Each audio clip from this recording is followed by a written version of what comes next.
मां काली और गूंगे बच्चे की वाणी। एक चमत्कारी कथा।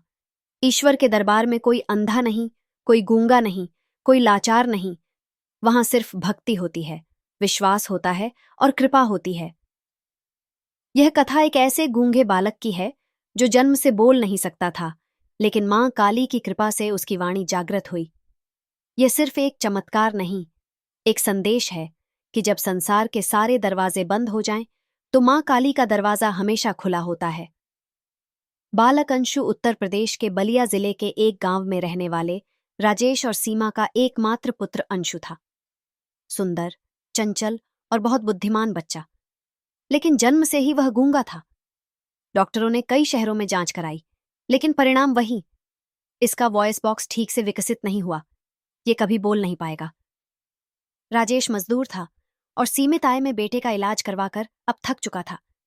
लेकिन सीमा को एक ही आस थी, मां काली। मां काली में अडिग विश्वास। सीमा हर शनिवार को गांव के पास स्थित प्राचीन काली मंदिर जाती थी। वहां की मूर्ति बहुत ही जागृत मानी जाती थी। कहते थे, जिस दिन किसी भक्त की आंखों में सच्चे आंसू और मन में सच्चा विश्वास हो, उस दिन मां का चमत्कार जरूर होता है। सीमा कहती, मां, मेरा बच्चा बोल नहीं सकता, लेकिन जब तू चाहेगी बोल पड़ेगा। जब तक तू चाहेगी तब तक मैं हर शनिवार नंगे पांव मंदिर आऊंगी। समाज निर्दयी हो चला था। अंशु को स्कूल में बच्चे गूंगा, अपाहिज, बेकार कहकर चिढ़ाते थे। टीचर्स भी कह देते, इससे क्या होगा, ये तो कभी जवाब नहीं देगा। राजेश भी अब कहने लगा, कब तक ये यूं ही रहेगा, मां काली कब तक कुछ करेगी। सीमा फिर भी शांत थी। एक ही बात कहती, मां काली सब देख रही है, समय आएगा। एक रात अंशु बहुत उदास था। उसकी उम्र हो चुकी थी 10 साल की, लेकिन कभी मां भी नहीं कह पाया था। उस रात जब सब सो गए, तो सीमा ने मां काली की मूर्ति के सामने बैठकर रोते हुए कहा, मां, 10 साल से मैं आ रही हूं। अब तो मेरा धैर्य जवाब देने लगा है। एक बार, बस एक बार मेरी गोद हंसे तो सही।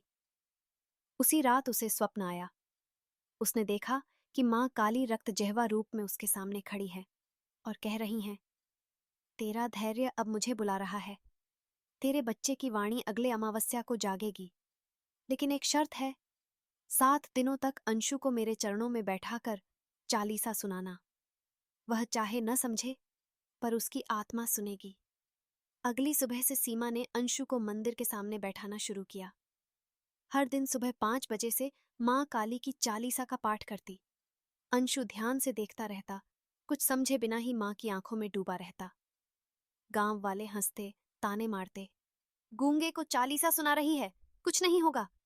लेकिन सीमा अडिग रही। अमावस्या की रात आई। पूरे गांव में अंधेरा था, लेकिन मंदिर में दीप जल रहा था और अंशु मां की मूर्ति के सामने बैठा था। तभी मंदिर के भीतर तेज हवा चली।